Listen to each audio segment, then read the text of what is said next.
당신의 클래스를 높여드리는 아침. 상암동 클래스. 안녕하세요, 이가혁입니다. 안녕하세요, 김하은입니다. 오늘도 화창한 봄 날씨가 이어진다고 합니다. 한낮에 대구 27도, 강릉은 29도까지 올라서 꽤 덥겠습니다. 네. 이렇게 아름다운 5월 날씨, 그런데 지출은 많아지는 시기죠. 맞아요. 네. 저 엊그제도 결혼식 갔다 왔거든요. 많이 쓰였네요. 네, 이래저래 가족들, 지인들 챙길 날들이 이어지다 보니까 맞아요. 주머니 빠듯해지는 시기가 맞습니다. 지출의 달 5월, 어떻게 하면 챙길 것 다 챙기면서 지출을 줄일 수 있는지 오늘 머니클래스에서 전해드릴 텐데요.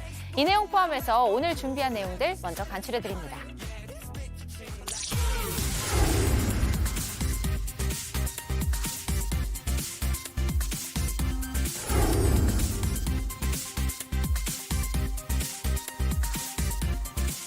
만약에 그런 어떤 정치적인 해법이 등장한다면 거기에 따른 징계 수위는 여러분이 예상하는 바와 같을 겁니다.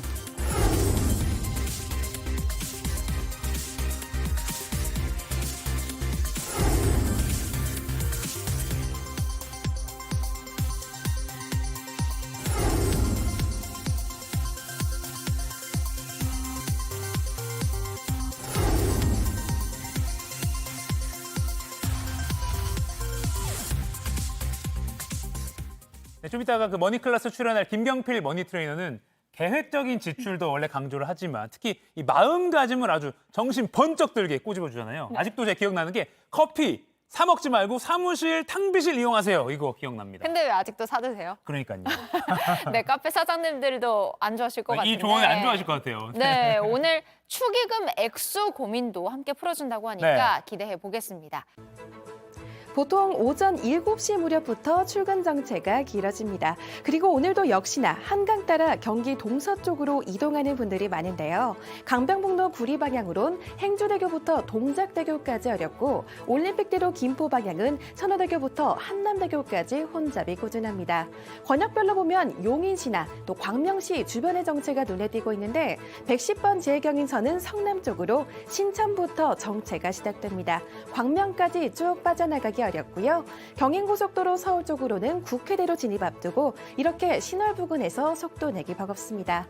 1번 경부선 잠원 나들목은 양방향 꽉 막힙니다. 특히 서울 쪽으로 가시는 분들은 판교 분기점부터 양재를 거쳐 반포까지 좋기 43분 정도는 필요하겠고요. 100번 고속도로 경기동 쪽은 판교 방향으로 구리부터 상일까지 33분 정도 필요합니다.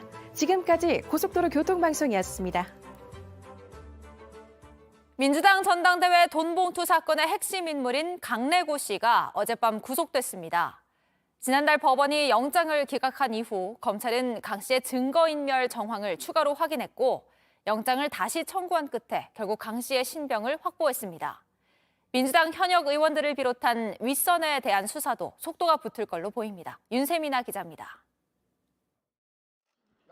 전 한국수자원공사 상임감사인 강래구 씨에 대해 구속영장이 발부된 건 첫 번째 영장이 기각된 지 17일 만입니다.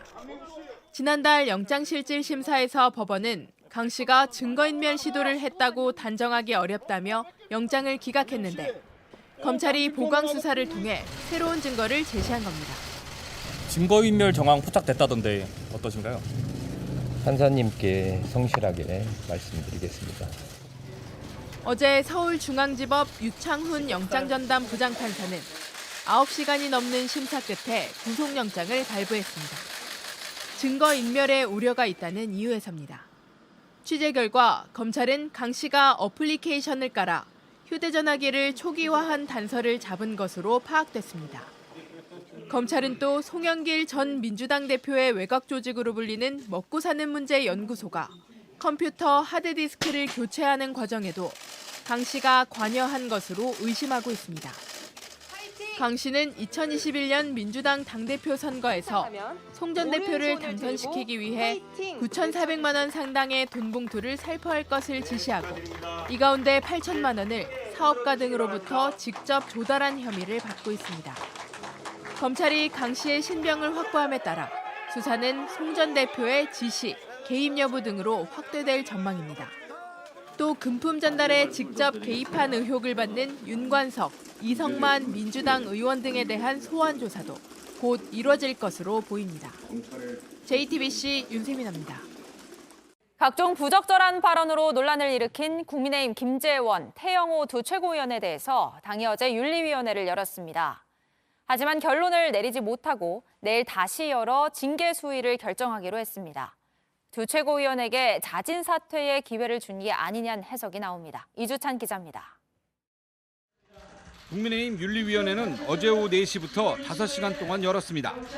김재원, 태영호 두 최고위원을 불러 소명을 들었지만 징계 여부나 수위 등 결론을 내리지 못했습니다. 회의는 내일 다시 열기로 했습니다. 몇 가지 사실관계를 조금 더 밝혀봐야 될 부분이 있어서 한 이틀 정도 시간을 갖기로 그렇게 결정을 했습니다. 당내에선 중징계가 불가피하다는 전망이 여전히 우세합니다. 정광훈 목사가 우파 진영을 천하통일했다는 등의 김 최고위원 발언이나 대통령실의 공천 개입 논란을 부른 태 최고위원의 녹취 유출 파문 등이 징계 심의 대상이 됐습니다. 만약 당원권 정지 1년 이상의 징계가 나올 경우 두 최고위원은 내년 4월 총선에 사실상 공천을 받을 수 없습니다. 때문에 두 최고위원이 징계 결정 전 자진 사퇴 가능성이 나오고 있습니다. 황정근 위원장도 자진 사퇴할 경우 징계 수위가 달라질 수 있다는 뜻을 내비쳤습니다. 만약 그런 어떤 정치적인 해법이 등장한다면 거기에 따른 징계 수위는 여러분이 예상하는 바와 같을 겁니다. 다만 두 최고위원들은 자진 사퇴 가능성을 부인했습니다. 자진 사퇴 여부에 대한 이야기를 어느 누구한테도 들어본 적이 없습니다. 제가 자진 사퇴의 입장이었다면 여기에 윤리에 오기 전에 밝혔을 것이겠죠.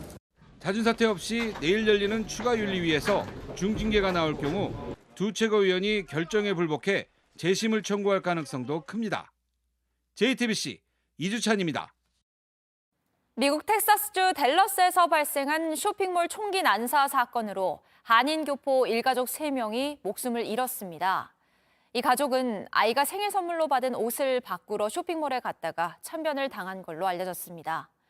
최근 총기 규제를 느슨하게 풀어온 텍사스 주지사는 여전히 총기가 아닌 정신건강 문제라고 주장했습니다. 워싱턴 김필기 특파원이 보도합니다. 미국 텍사스주 댈러스의 총기 난사 사건으로 숨진 한인 교포 가족을 돕자는 추모 사이트가 만들어졌습니다. 후원 사이트 고펀드미에 개설된 모금 페이지에선 가족의 사연도 전했습니다. 큰아들의 6번째 생일에 선물 받은 옷의 사이즈를 바꾸러 쇼핑몰에 왔다 참변을 당했다는 겁니다. 부부와 3살 난 막내 아들이 숨졌고 중환자실에서 퇴원한 큰아들만 이 끔찍한 사건의 유일한 생존자가 됐다고 했습니다. 각각 변호사와 치과 의사인 이들 부부는 어릴 때 미국으로 이주했으며 교회와 봉사활동에도 적극적이었던 걸로 알려졌습니다. 지난 6일 일어난 이번 총격 사건으로 이들 가족을 포함해 인도계 여성 등 8명이 숨졌습니다. 범인인 33살 남성 마우리시오 가르시아는 현장에서 사살됐습니다. 경찰에 따르면 가르시아의 옷에는 RWDS, 구구 암살단이라는 휘장이 달려있던 걸로 전해졌습니다. 범인은 평소에도 인터넷에 백인 우월주의적인 글을 올린 걸로 확인돼 이번 사건이 인종범죄일 가능성이 제기됩니다. 최근 총기 규제를 완화한 텍사스주에선 21명의 목숨을 앗아간 유벨디 초등학교 참사 등 총기 난사 사건이 유독 잇따르고 있습니다. 하지만 텍사스 주지사는 여전히 총기가 아닌 개인 정신건강의 문제라는 입장입니다. And that is there has been a dramatic increase in the amount of anger and violence that's taking place in America. We are working to address that anger and violence by going to its root cause, which is addressing the mental health problems behind it. 워싱턴에서 JTBC 김필기입니다. 한일 정상회담에서 합의된 사안이죠. 우리 정부의 후쿠시마 원전 오염수 현장 시찰이 오는 23일과 24일에 이뤄집니다.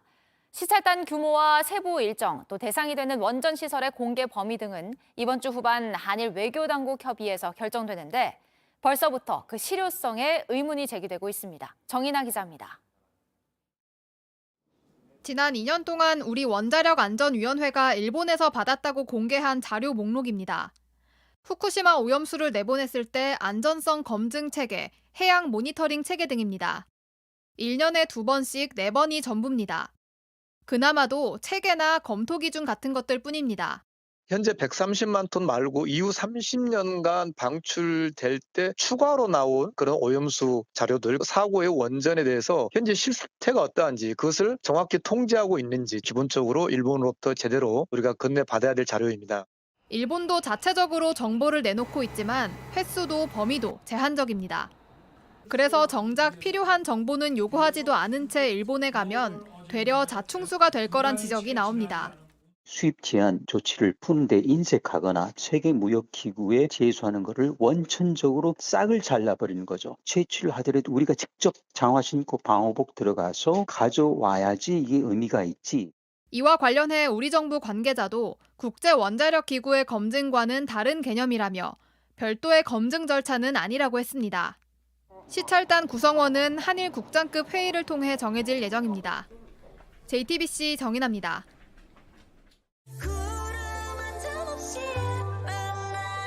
꽃향기만 남기고 갔단다.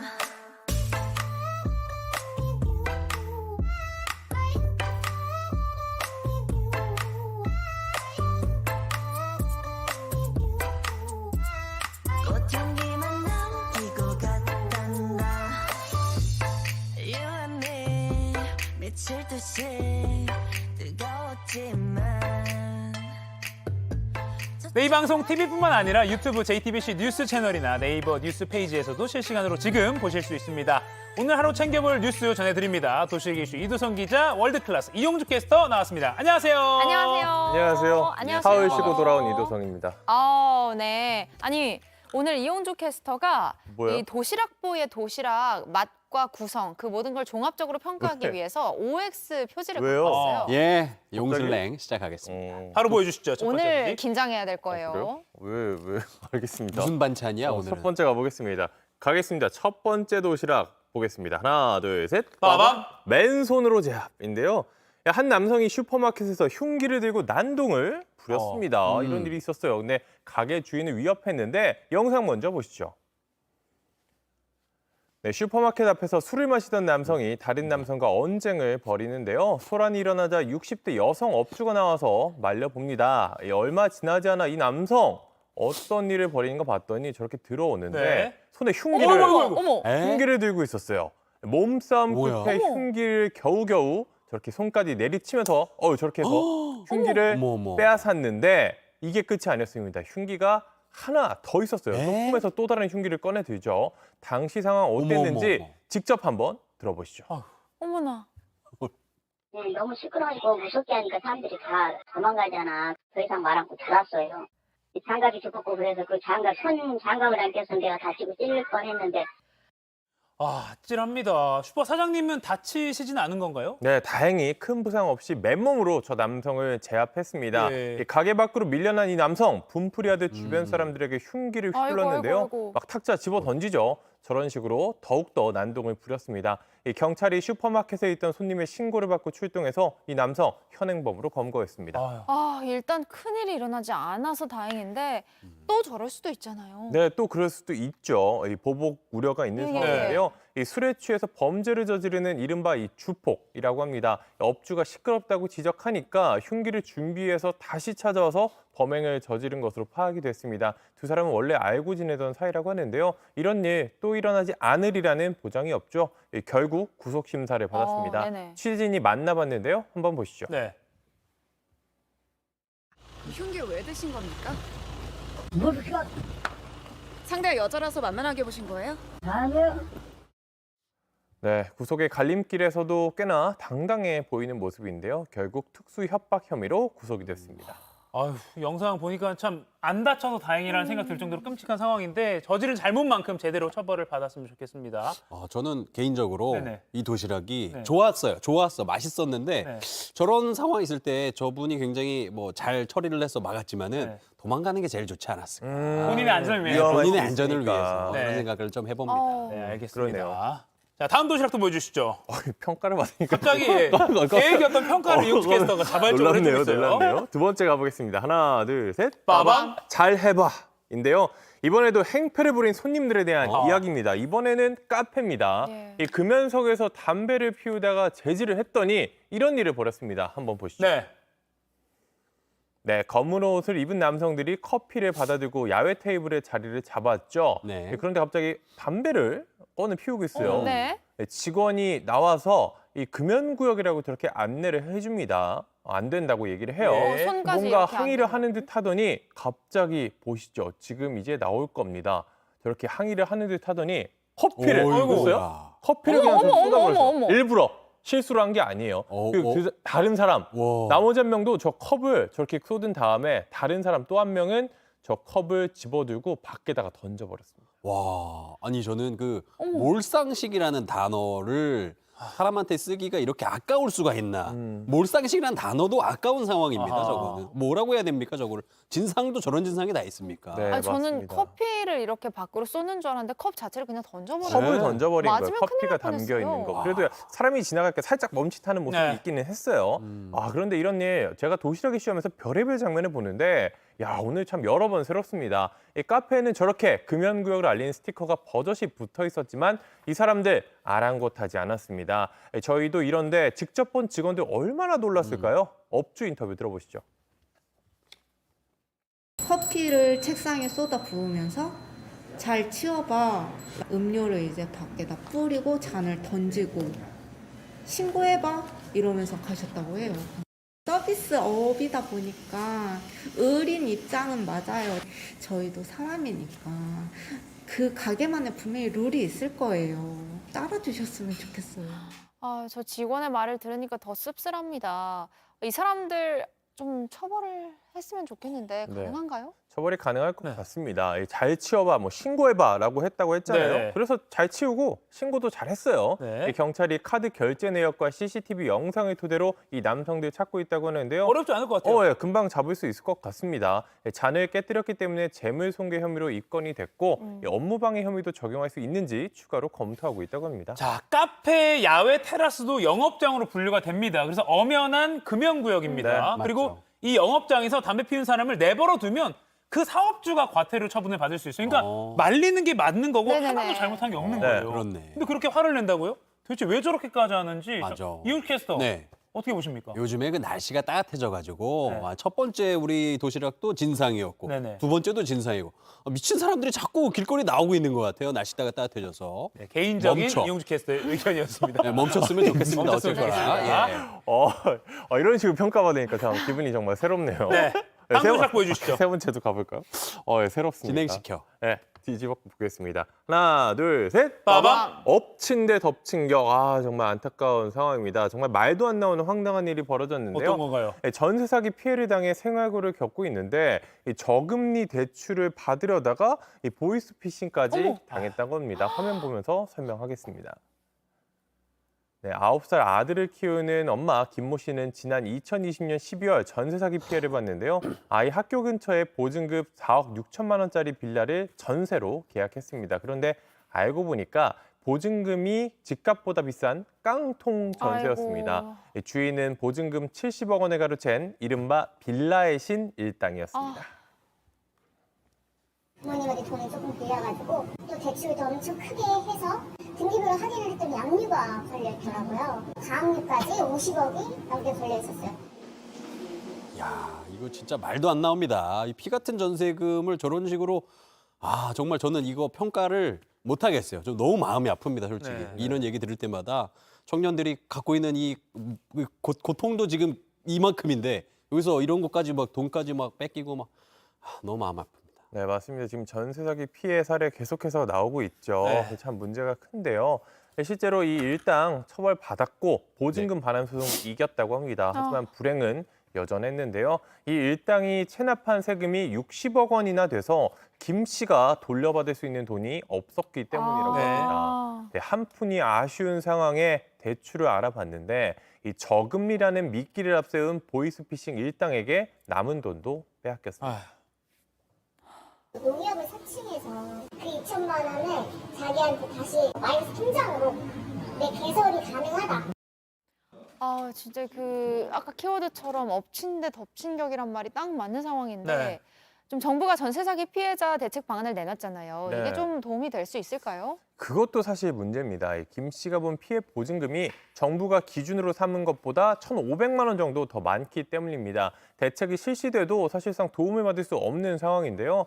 전세 사기 피해자 대책위원회는 여전히 정부의 실효성 있는 문제 해결을 촉구하고 있습니다. 전세 사기에 보이스피싱 피해까지 참 심각합니다. 이런 분들이 실질적으로 도움을 받을 수 있는 그런 대책이 좀 나왔으면 좋겠습니다. 자, 여기까지 듣고요. 이번에는 월드클래스로 가볼까요? 네, 이용주 캐스터. 네, 월드클래스 시작하겠습니다. 오늘은 우크라이나 전쟁 소식으로 시작을 하겠습니다. 유럽연합이 러시아의 우크라이나 침공 이후 처음으로 중국 기업을 경제 제재 명단에 올리는 것을 방안을 논의 중인 것으로 알려졌습니다. 네. 파이낸셜 타임스 보도 먼저 보시겠습니다. Brussels plans sanctions on Chinese companies. 여기서 이 브뤼셀은 유럽연합을 이야기하는데요. 아하. 유럽연합 집행위원회가 중국 기업들의 제재를 하기로 했다. 자, 어떤 중국 기업들이냐면요. Aiding Russia's war machine. 러시아의 전쟁 물자를 지원한 기업들을 얘기하고 있습니다. 네. 그동안 유럽연합은 중국 기업을 제재 대상으로 삼는 것을 피해왔는데요. 이랬던 이유가 중국 기업 제재를 논의한다는 건 미국 중심의 대중국 제재에 동참하겠다라는 의미로 풀이가 됩니다. 근데 만약에 이게 실제로 이뤄지면은 이제 서방과 중국 간의 그 갈등 더 심화될 것 같은데요. 예, 중국 정부는 이 곧바로 공개 반발을 하고 나섰는데요. 직접 들어보시죠. 中方坚决反对以中俄合作为由，对华搞非法制裁或长臂管辖。 근데 현지 시간으로 9일이 러시아의 전승절이잖아요. 연일 지금 우크라이나에 폭격을 좀 퍼붓고 있더라고요. 네, 러시아가 이 전승절을 앞두고 우크라이나 수도 키이우와 동부 격전지 바흐무트 등 이 각지에서 폭격 강도를 높이고 있는데요. 또 자포리자 원전 인근의 폭발로 주변 18개 도시에 이 대피령이 내려지는 등 원전 안전 우려도 굉장히 커지고 있습니다. 그러니까 5월 9일 전승절에 러시아가 옛 그 소련 일대 2차 세계대전 때 독일 당시 나치로부터 그 항복을 받아낸 그 날을 기념하는 그 날인데 그러니까 자기로서는 되게 축하할 일이잖아요. 그러니까 또 긴장도 좀 높아지고 있는 것 같아요. 네, 이런 자기들 좋은 날이라고 이렇게 쏘아도 되는지 모르겠습니다만은 이런 가운데 이 미국을 대표하는 외교 원로죠. 키신저 전 미국 국무장관이 언론 인터뷰에서 연말쯤 이 중국이 중재하는 평화 협상이 본격적으로 시작될 것으로 보인다고 또 예상을 했습니다. 네. 연말까지는 시간이 아직 있지만 헛된 희생 이 더위는 없었으면 좋겠습니다. 네. 자, 다음 소식 넘어가 보겠습니다. 이번엔 대만 소식인데요. 중국과 대만 간 군사적 긴장이 날로 커지고 있습니다. 이런 분위기 속에서 대만군이 어제 사상 처음으로 여성 예비군 훈련을 실시했습니다. 이들은 남성 예비군들과 함께 행군, 사격, 전투 훈련은 물론 화생방 훈련까지 받는다고 하는데요. 현재 닷새 동안 46시간의 훈련에 들어간 상태라고 합니다. 예. 대만군은 이번 훈련을 시작으로 여성 예비군 수를 크게 늘린다는 방침입니다. 앞서 대만 정부가 군 의무 복무 기간도 원래 4개월이었죠. 4개월에서 1년으로 연장하기로 했거든요. 그러니까 그만큼 좀 상황이 심각하다, 심상치 않다 이렇게 보는 것 같아요. 예, 중국의 대만 침공이 예상보다 빨라질 수 있다는 전망도 잇따르고 있는데요. 대만의 영자지 타이완 뉴스에 보도된 건데 로버트 오브라이언 전 백악관 국가안보보좌관은 중국이 2년 안에 대만 침공을 할 수도 있다라고 내다본 걸 다루기도 했습니다. 러시아의 우크라이나 침공과 함께 대만 역시 두려운 현실로 다가오고 있는 분위기입니다. 네. 자, 다음 소식 전하겠습니다.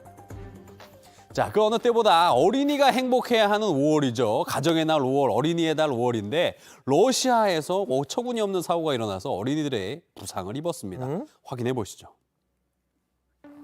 자, 러시아 서남부 오렌부르크의 한 놀이공원입니다. 지금 놀이기구가 음악과 지금 뭐야? 지금 보셨어요? 놀이기구가 지금 땅으로 지금 꺼졌습니다. 무너져 내렸어요.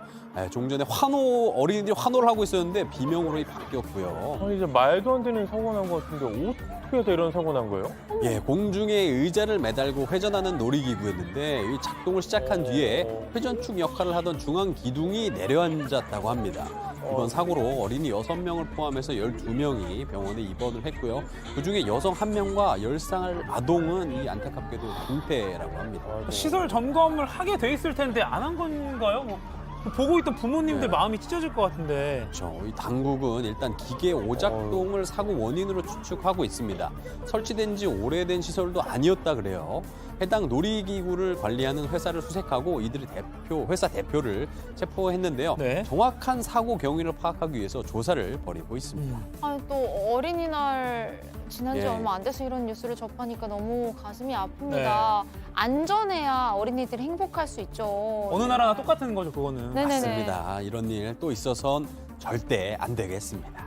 다음 소식 넘어가 보겠습니다.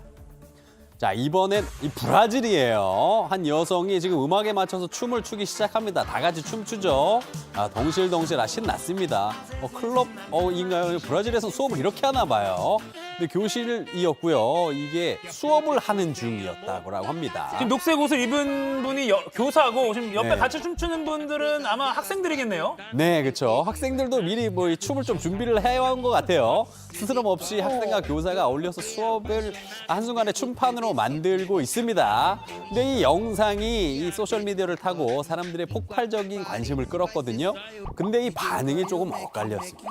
아니, 무슨 수업이길래 저렇게 춤을 추나 싶기도 하고 이게 공부를 하긴 하는 건가 싶기도 하고요. 일단 체육 수업은 아닌 것 같아요, 그죠? 근데 이 영상을 보고 학교 갈 재미가 나겠다, 분위기 좋다, 이런 긍정적인 반응도 있었지만은 한시 말대로 지금 수업하는 거 맞냐, 공부 언제 하냐, 교사가 저래도 되냐, 이런 부정적인 의견 또한 많이 또 나왔습니다. 게다가 이 교사님이 그 선생님이 조금 노출이 심한 옷을 입고 학생들 앞에 조금 선 거 아니냐면서 요처님에 대한 지적을 하시는 분들도 이제 많았다 그래요. 부정적인 반응이 꽤나 많았나 보네요. 네, 그렇죠. 근데 개인적으로는 이 선생님이 그 틱톡 활동을 하시는데 크리에이터거든요. 틱톡 그 사이트 들어가보니까 옷이 조금 공격적이긴 하더라고요. 그래요? 네, 활발히 지금 틱톡 크리에이터로 활동을 하고 계시다고 해요. 결국 이 논란 이후에 학교를 옮긴 것으로 또 전해졌습니다.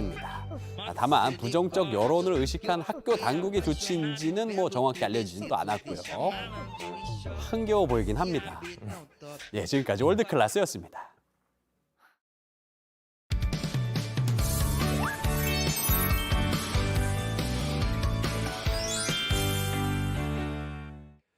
네, 지금 시각 8시 27분에서 28분으로 막 넘어갔습니다. 저 같은 경알못, 경제를 잘 알지 못하는 사람을 위한 당장 내 돈이 되는 지식, 머니클래스. 오늘의 키워드 먼저 보시죠. 지출의 달 5월, 현명하게 돈 쓰는 법. 5월은 가정의 달, 그러나 현실은 지출의 달.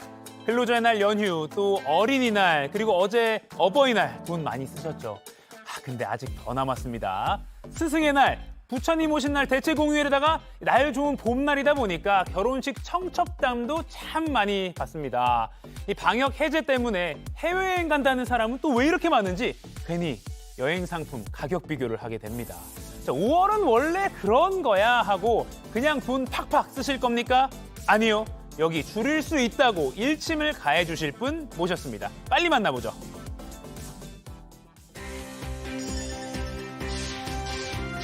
팩트 폭격으로 돈 모으는 방법 알려주는 멘토 김경필 머니 트레이너 모셨습니다. 안녕하세요. 네, 반갑습니다.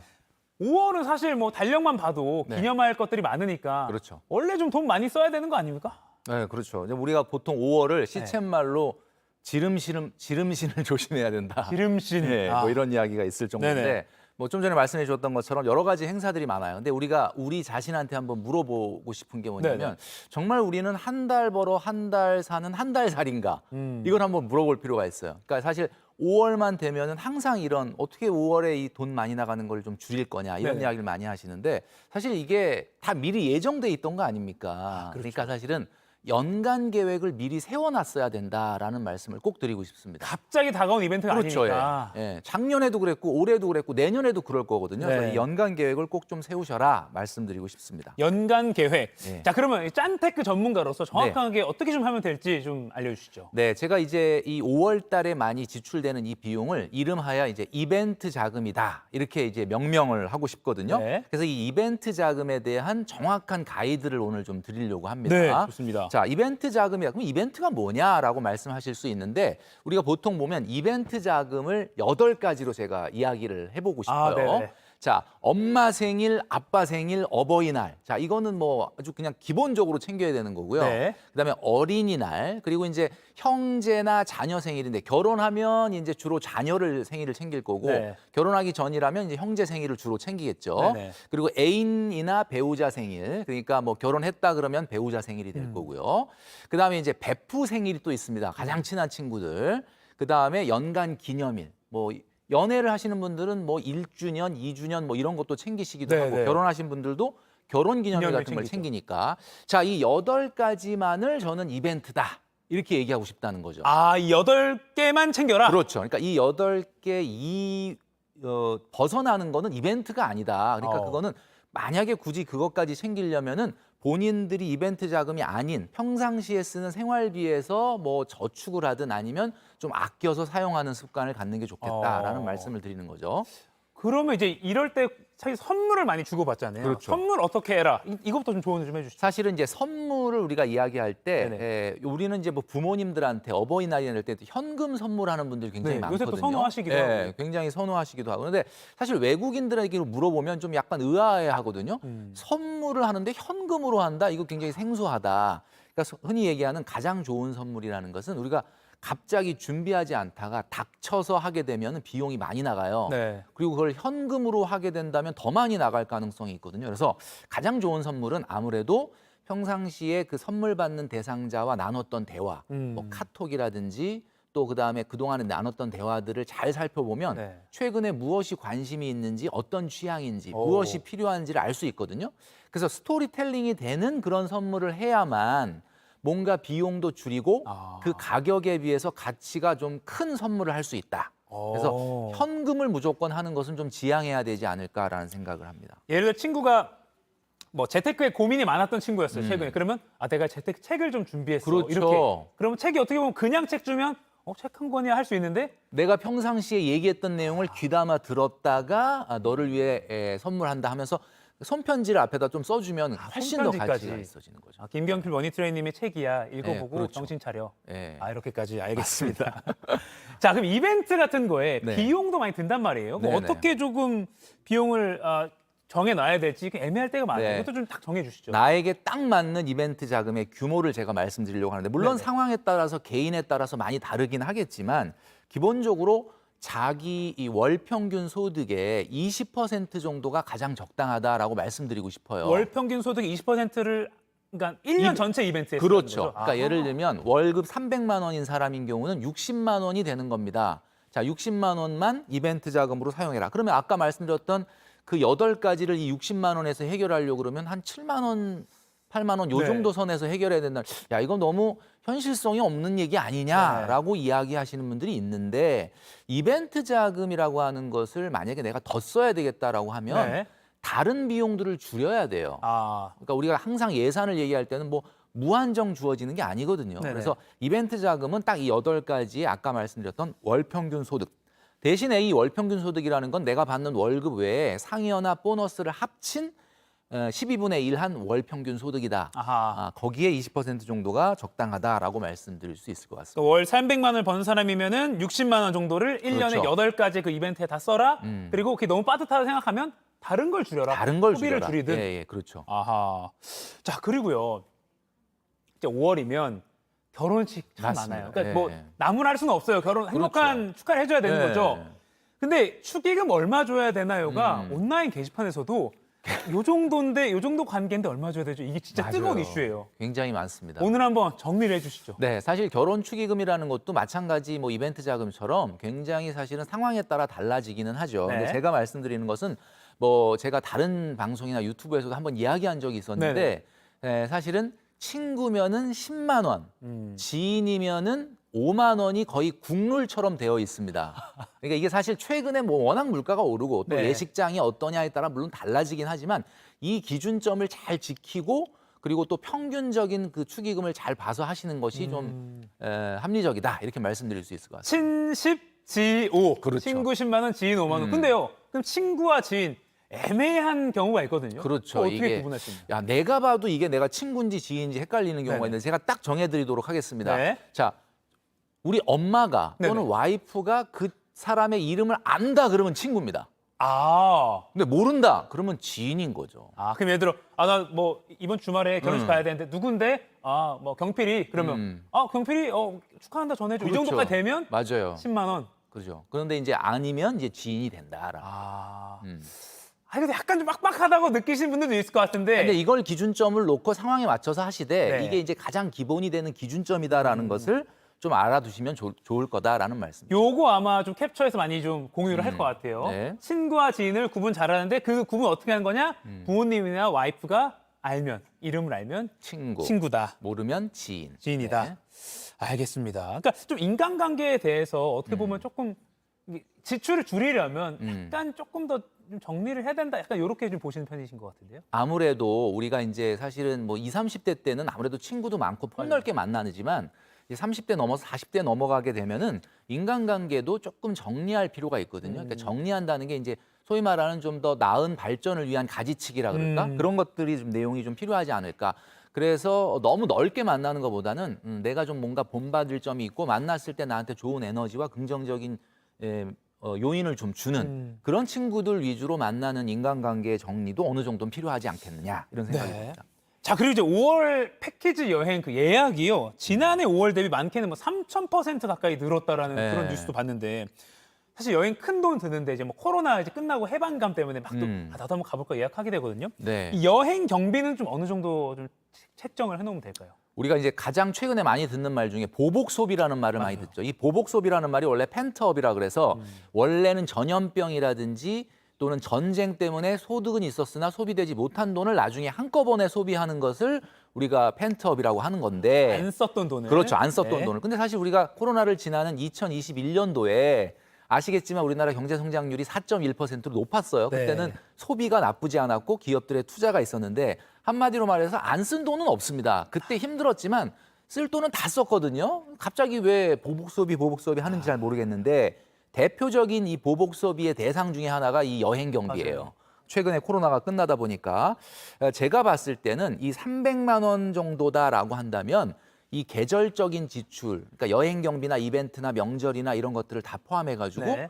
월 평균 소득의 100%에서 150%, 그러니까 1배에서 1.5배를 넘지 않는 것이 적당하다 이렇게 말씀드릴 수 있을 것 같습니다. 아하. 그러니까 300만 원 버는 사람이 한 300만 원 정도. 그 아주 정도에서- 맥시멈으로 잡으면 1.5배 한 450 정도. 요 정도를 넘어가면 안 된다라고 말씀드리고 싶은 거죠. 지금 말씀하신 계절 지출이라고 하는 거는 여행뿐만 아니라 뭐 명절이나 이벤트나 겨울 옷이나 이런 거 다 포함한 거죠. 두꺼운 파카 같은 거 한번 장만해야 그렇죠, 되는 거 이런 것까지 포함되는 거죠? 네네네. 아하, 알겠습니다. 그러니까 계절 지출, 여행을 포함한 계절적인 지출은 월 평균 소득이 한 1배에서 많으면 1.5배. 그렇죠. 알겠습니다.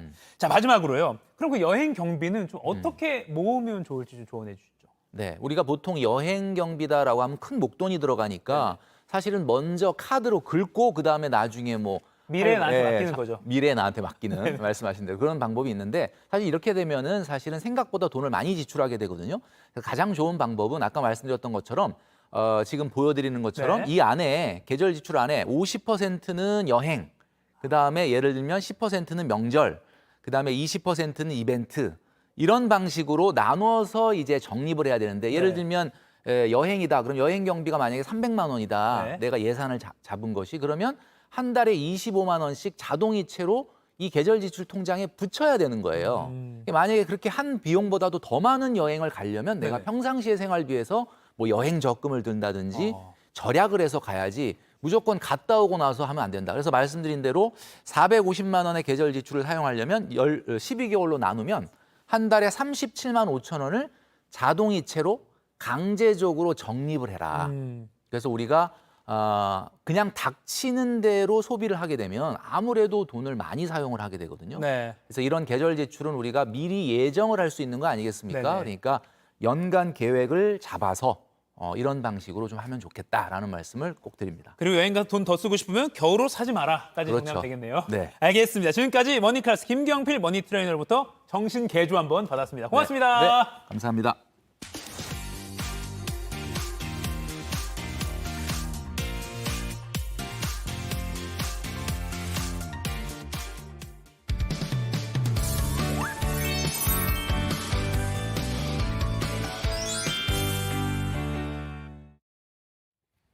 매주 화요일 일상에서 벌어지는 갈등, 분쟁, 다양한 고민거리들 속 시원하게 얘기해보고 또 법률적인 해결책까지 함께 찾아보는 시간입니다. 네. 상클 상담소 시작하겠습니다. 여러분의 법률 고민 말끔하게 풀어줄 신나고 유쾌한 진짜 변호사 신유진 변호사 나오셨습니다. 안녕하세요. 안녕하세요. 상클 상담소 법률 지치 신유진 변호사입니다. 오늘도 안녕하세요. 상클하게 인사해 주셨습니다. 자, 바로 좀 사연을 들어볼 텐데요. 역시나 오늘 사연도요. 실제 사례를 방송에 맞게 조금 다듬은 내용입니다. 자, 그럼 함께 들어보시죠. 네. 3년 전쯤 제가 30대 초반 결혼 전일 때인데요. 부모님께서 동창회에 다녀오시더니 저에게 결혼정보회사를 권하는 겁니다. 엄마 무슨 결혼정보회사야. 그런 거 가입 안 해도 내가 때 되면 알아서 할게. 동창 회장 아저씨 딸 알지? 왜 어릴 때 몇 번 놀았던 너랑 동갑내기. 걔가 결혼정보회사로 남편 만나갖고 지금까지 엄청 잘 산대. 너도 한번 가보자. 그 후로도 부모님은 몇 번이나 결혼정보회사 얘기를 하셨습니다. 썩 내키진 않았지만 주변에도 결혼정보회사 통해 만나서 잘 사는 친구들이 있어서 저도 한번 가보기로 했죠. 이상한 사람도 많다던데 확실한 사람들만 소개해준 거 맞죠? 고객님 걱정 마세요. 저희가 소개해드리는 분들은요 모두 철저한 신원검증을 거친 분들이에요. 회원별 데이터를 분석해서 매칭시켜드리니까 분명히 마음에 드실 거예요. 전적으로 저를 믿으셔야 합니다. 스카이캐슬인가요? 결혼정보회사를 통해 몇 사람을 만났고 운 좋게도 얼마 지나지 않아서 취향까지 잘 맞는 사람을 만나 결혼까지 약속하게 됐습니다. 자, 우리 결혼식은 작은 결혼식이 어때? 내 친구가 펜션 하나 운영하는데 거기 통째로 빌려서 가족들이랑 좀 친한 사람들만 모아서 한번 영화처럼 해볼까? 그런 결혼식 생각 안 해본 건 아닌데 그럼 초대할 수 있는 사람이 너무 적지 않아? 그리고 부모님이 허락해 주실까? 아니, 요즘 트렌드가 또 작은 결혼식이잖아. 우리 부모님은 이미 괜찮다고 하셨고 내가 예비 장인 장모님께도 말씀드려볼게. 그렇게 작은 결혼식을 잘 마쳤습니다. 그리고 얼마 후 신혼집에서 짐을 정리하는데 깜짝 놀랄만한 물건을 발견했습니다. 그건 바로 남편과 낯선 여자의 결혼 사진으로 꾸며진 청첩장이었습니다. 당신 이 청첩장 뭐야? 이 여자는 또 누구고? 당신 나랑 만나기 전에 결혼했었어? 아니, 짐정해봐. 이게 진짜 별거 아니야. 어쩌다 결혼식을 하긴 했는데 같이 살지도 않았고 신혼여행 갔다가 바로 헤어졌어. 혼인신고도 안 했어. 당신도 나 만나기 전에 길게 연애했다며. 그 기간보다 짧게 만났어. 진짜 별거 아니야. 지금 그게 말이야 방구야. 그게 어떻게 같아? 아니 당신 그래서 우리 결혼식도 일부러 작은 결혼식으로 하자고 한 거였어? 두 번째라서? 아니, 우리 결혼식 당신도 만족했잖아. 다 지난 일인데 왜 그래? 결혼식만 하고 바로 헤어진 거라고. 그냥 스친 사람이었어. 결혼정보회사를 통해서 만난 남편이 알고 보니 두 번째 결혼을 한 거였습니다. 남편에게도 결혼정보회사에도 너무 화가 납니다. 이 제 시간, 마음 어떻게 보상받을 수 있을까요? 변호사님 도와주세요. 도와주실 수 있죠? 네. 아니, 화가 나요. 아니 저였으면 너무 상처받았을 것 같아요. 아니 남편의 옛 청첩장을 만약에 발견하지 못했으면 그걸 나중에 알거나 영영 몰랐을 수도 있는 건데 그러니까요. 근데 주변에서 이런 눈치가 전혀 없었던 거예요? 네, 두 사람은 이제 결혼정보회사를 통해서 만났고 만나자마자 결혼해도 되겠다라는 마음이 들어서 네. 반년 만에 결혼식을 한 거예요. 그렇게 빠르게 결혼식을 준비하다 보니까 주변 사람들 만날 시간도 없었고 가족들하고만 이제 만나면서 결혼 준비를 했는데 결혼식도 작은 결혼식으로 올렸고 집들이 같은 경우도 남편이 나중에 우리가 집 사면 그때 하자라고서 미뤘던 거예요. 그러니까 어떻게 보면 남편이 계속 주변 사람들에게 공개되는 걸 좀 꺼려한 것 같은데 부인 입장에선 이게 좀 수상하지 않았을까요? 이게 수상하다기보다는 좀 섭섭한 마음이 컸다고 합니다. 그런데 워낙 남편이 또 아내와 시간을 보내는 걸 좋아하고 가정적인 남자다라고 생각을 했지 그렇게 의심할 수 없었던 것이 결혼정보회사를 통해서 만났기 때문에 신원 보증 확실하다 이런 얘기까지 들었고 또 결혼을 하면서 성혼 비용을 냈는데 결혼정보회사에서는 만약에 이 결혼이 문제가 있거나 파기가 되면은 환불해주겠다라고 자신을 보였던 거예요. 그러니까 전혀 의심할 수가 없었죠. 아니, 속아서 결혼을 한 건데 상담자는 솔직히 시작부터 되돌리고 싶을 것 같아요. 그러니까요. 그런데 남편이 결혼식을 올리자마자 우리 빨리 혼인신고하자라고 해서 혼인신고부터 한 거예요. 그러니까 아니 혼인신고까지 했는데 또 결혼정보회사를 부모님이 소개시켜 주셨잖아요. 네네. 그 부모님께 말씀을 드리면은 괜히 더 마음 상해하실 것 같아서 이러지도 저러지도 못하고 고민을 하다가 남편과 또 시가 식구들이 뻔뻔하게 나오고 막 뭐 별거 아니야, 아무 일도 아니야라고 하니까 야, 이 혼인을 유지할 수가 없겠다, 깨야겠다. 그리고 결혼정보회사 너무 괘씸하잖아요. 네네. 책임을 물어야겠다 이렇게 생각을 하게 된 거죠. 그러니까 결혼을 깨고 싶어하는 것만 당연할 것 같고요. 그리고 결혼정보회사까지도 책임 묻고 싶다. 자, 그럼 법적으로 따져보겠습니다.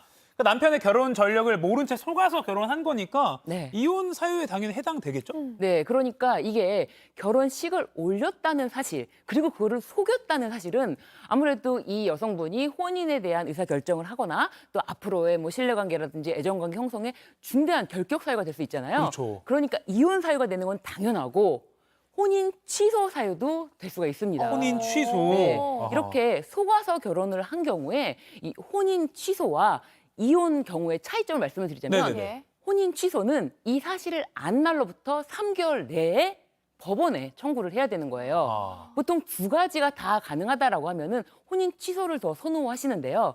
왜냐하면은 이 혼인 취소 같은 경우에는 내가 속아서 전적으로 상대방이 나를 속여서 잘못해서 이 결혼식을 했다라는 것을 법원을 통해서 확인을 받았기 때문에 이걸 혼인 취소를 좀 더 선호하시고 이혼회 같은 경우는 아무래도 다양한 사유로 이혼을 하게 되니까 네. 내 책임도 있을 수가 있는 것처럼 보여지니까 혼인 취소를 더 선호하시죠. 그렇군요. 그러면 만약에 비슷한 상황에서 남편이 내가 결혼정보회사에 결혼 전력 말했고 그래서 아내도 당연히 설명을 미리 듣고 알고 있었을 줄 알았다. 아하. 이렇게 우기면 그래도 이게 사유가 될 수 있나요? 이 결혼정보회사에 고지를 했다고 하더라도 이 여성분이 그거를 모르고 있을 거 아니에요. 근데 이게 속였다는 것이 내가 결혼한 적이 한 번도 없어라고 적극적으로 속이는 것뿐만 아니라 네. 이렇게 아내가 그러니까 결혼할 여성이 배우 상대방이 속아 있는 상태에 그거를 말하지 않고 침묵하는 경우에도 이거를 속였다라고 보는 거예요. 아하. 이 사실을 알았더라면은 결혼하지 않았을 것이다라는 정도의 중대한 사실을 속인 경우에는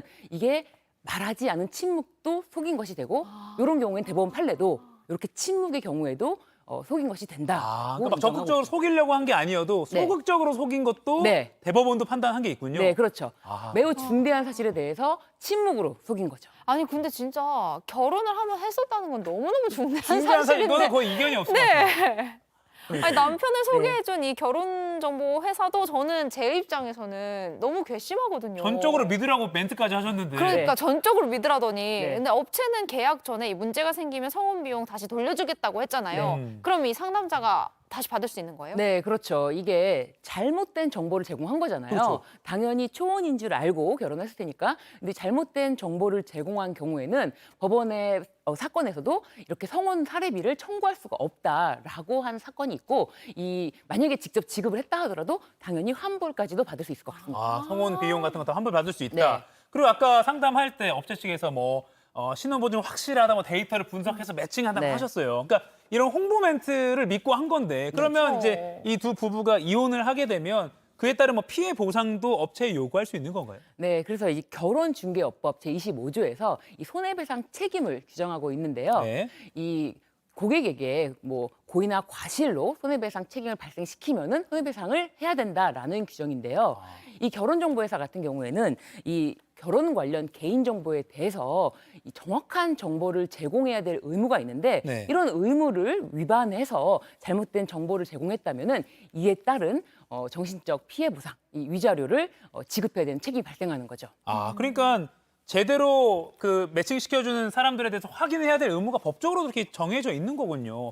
자, 그런데 이 남편이 이제 혼인신고는 안 하고 결혼식만 했습니다. 그러면 남편이 아주 작정을 하고 내가 이 결혼정보 회사까지도 속였다면 네. 이렇게 되면 결혼정보 회사의 책임은 뭐 없어지게 되는 걸까요? 회사도 좀 억울한 거죠. 그럴 수 있는데. 그런데 다른 사건의 경우에 이 회원이 자신의 모든 신원사항을 거짓으로 허위로 등록을 했고 네. 이 결혼정보회사가 알기가 매우 어려운 상황이었는데도 불구하고 법원에서는 결혼정보회사는 이 결혼 관련 정보를 취급하는 것을 업으로 삼고 있기 때문에 예. 자신들이 최선의 방법을 통해서 스스로 이런 사실, 특히 중대한 사실을 확인해야 할 의무가 있다라고 인정을 했기 때문에 이런 경우에도 그 의무를 위반했다라고 볼 수가 있고 이 위자료를 청구할 수가 있게 됩니다. 그러니까 그런 판례가 있었군요. 그러니까 네. 작정하고 내가 결혼 안 했어요라고 속였더라도 이거는 결혼정보회사라는 건 돈을 받고 매칭시켜주는 업을 하는 네. 거니까 확인 제대로 해라라고 아주 딱 책임을 지우는 거예요. 그리고 제 생각에는 아무래도 결혼정보회사는 누군가의 정말 인생의 그렇죠. 몇 분의 몇을 다 그러네요. 책임져야 되는 업체인 거잖아요. 그래서 더 그런 것 같아요. 마지막으로 이혼을 해야 하나 고민을 한다고 했어요. 그동안 남편이랑 잘 지냈고 또 이제 잘 얘기해서 이혼을 하지 않는다고 해도 이 결혼정보회사의 피해 보상은 받을 수 있는 건가요? 요거는 이제 혼인 취소 기간이 아까 3개월이라고 말씀을 드렸는데요. 네네. 3개월 동안은 다시 마음이 변해서 혼인 취소를 할 수도 있고 네. 또 이혼 사유가 적용되는 기간 동안에는 또 이혼도 할 수 있잖아요. 그렇기 때문에 그렇게 그 시기 내에 내가 결혼정보회사에게 먼저 손해배상 청구를 하겠다라고 하면은 요건 인정이 되겠지만 시간이 많이 지난 다음에 모두 다 용서가 됐다라는 경우에는 이 잘못된 정보를 제공해서 혼인을 잘못했다라고 보기가 어렵기 때문에 조금 어렵지 않을까 싶습니다. 아까 혼인 취소 기간도 그 뭔가 내가 잘못 알았구나, 뭔가 속았구나를 알게 된 시점부터 3개월 안에 그 취소 소송을 제기해야 되는 것처럼 마찬가지로 업체한테 책임 묻는 것도? 기간도 그 정도가 적용될 수 있다. 네. 아, 그렇군요. 이런 일이 진짜 없어야겠지만 이게 실제 사례를 바탕으로 저희가 구성한 거잖아요. 충분히 있을 수 있는 일이에요. 그러니까 이거 오늘 진짜 많은 도움이 되셨을 것 같습니다. 오늘 상담소 역시나 믿기 어렵지만 잘 해결을 했습니다. 지금까지 상담소의 법률 주치 신유진 변호사님이었습니다. 고맙습니다. 감사합니다.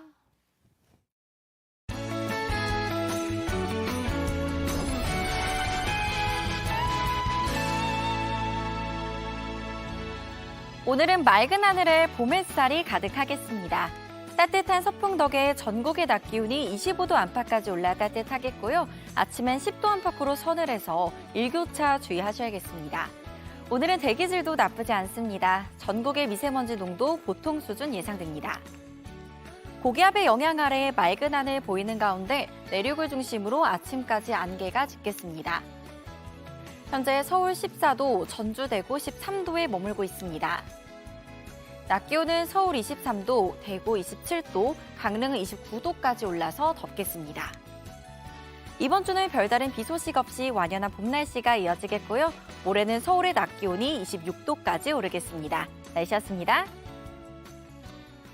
야, 공기도 맑고 또 따뜻하고 당분간 비 소식도 없고 그러니까 지난 어린이날 이런 날씨였어야 되는데라고 좀 아쉽긴 하지만 못했던 나들이 즐기기 참 좋은 한 주인 것 같습니다. 네, 맞습니다. 오늘 머니클래스에서 지출 줄이는 꿀팁 배웠잖아요. 그중에 하나가 현금 대신 관심사나 취향을 파악해서 히스토리가 담긴 선물과 편지를 전하라. 요거였는데 이렇게 날씨 좋은 날 소중한 사람이 가고 싶어 했던 곳에 함께 가서 넌지시 마음 표현하는 것도 좋은 선물이 될 수 있겠다는 생각이 듭니다. 넌지시.